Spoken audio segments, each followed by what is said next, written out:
ਭਾਈ ਜਿਹੜੇ ਲੋਕ ਕਹਿ ਰਹੇ ਨੇ ਨਾ ਇਸ ਟਾਈਮ ਕਿ ਪਾਕਿਸਤਾਨ ਦੇ ਹਾਲਾਤ ਨਹੀਂ ਸਹੀ, ਮੈਂ ਚੈਲੰਜ ਕਰਕੇ ਕਹਿੰਦਾ ਉਹਨਾਂ ਨੂੰ ਪਾਕਿਸਤਾਨ ਦੇ ਹਾਲਾਤ ਬਿਲਕੁਲ ਵਧੀਆ ਨੇ।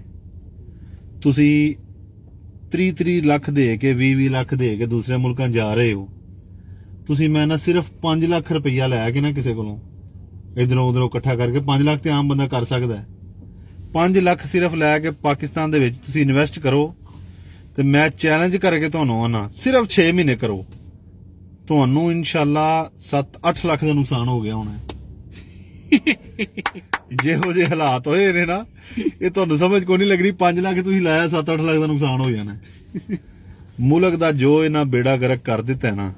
ਨਹੀਂ ਨਵਾਜ਼ ਸ਼ਰੀਫ ਆ ਗਿਆ ਭਾਈ ਨਾ, ਨਵਾਜ਼ ਸ਼ਰੀਫ ਆ ਗਿਆ ਤੇ ਮਤਲਬ ਤਿਆਰ ਰਹੋ ਹੁਣ ਤੁਸੀਂ। ਭਾਈ ਨਵਾਜ਼ ਸ਼ਰੀਫ ਆ ਗਿਆ, ਮੁਲਕ ਸਹੀ ਹੈ। ਮਤਲਬ ਇਹਦਾ ਮਤਲਬ ਇਹ ਕਿ ਨਵਾਜ਼ ਸ਼ਰੀਫ ਆ ਗਿਆ, ਇੰਜ ਛਿਲਣਾ ਨਵਾਜ਼ ਸ਼ਰੀਫ ਨੇ। ਨਾ ਸਾਡੇ ਦਿਲਾਂ 'ਚ ਵਸਦਾ ਨਵਾਜ਼ ਸ਼ਰੀਫ। ਨਵਾਜ਼ ਸ਼ਰੀਫ ਆ ਗਿਆ, ਸਮਝੋ 5 ਲੱਖ ਲਾ ਕੇ ਜਿਹਨੂੰ 8 ਲੱਖ ਨੁਕਸਾਨ ਹੁੰਦਾ ਸੀ, ਹੁਣ 12 ਲੱਖ ਦਾ ਹੋਣਾ ਕਰਨਾ। ਨਹੀਂ ਤੈਨੂੰ ਹੋਣ ਦਿਓ ਨੁਕਸਾਨ, ਸਾਡਾ ਵਜ਼ੀਰ ਆਜ਼ਮ ਹੈ ਉਹ, ਕੋਈ ਗੱਲ ਨਹੀਂ। ਉਹਦੇ ਤੋਂ ਕੁਰਬਾਨ 50 ਲੱਖ ਵੀ ਕੁਰਬਾਨ, 50 ਲੱਖ ਵੀ ਕੁਰਬਾਨ। ਸਾਡੀ ਜਾਨ ਹੈ। ਨਵਾਜ਼ ਸ਼ਰੀਫ ਜ਼ਿੰਦਾਬਾਦ, ਨੂਨ ਲੀਗ ਜ਼ਿੰਦਾਬਾਦ। ਜਦੋਂ ਬਿੱਲ ਆਉਂਦਾ ਜ਼ਿੰਦਾਬਾਦ, ਜਦੋਂ ਬਿੱਲ ਆਉਂਦਾ ਉਦੋਂ ਗਾਲਾਂ ਕੱਢਣਾ, ਇਹ ਤੇ ਉਹ ਤੇ ਉਹਨਾਂ ਤੇ ਉਦੋਂ ਉਹ ਕੁਰਬਾਨ, ਉਹਦੇ ਤੋਂ ਹਰ ਸ਼ੈ ਕੁਰਬਾਨ ਹੈ। ਨਵਾਜ਼ ਸ਼ਰੀਫ ਜ਼ਿੰਦਾਬਾਦ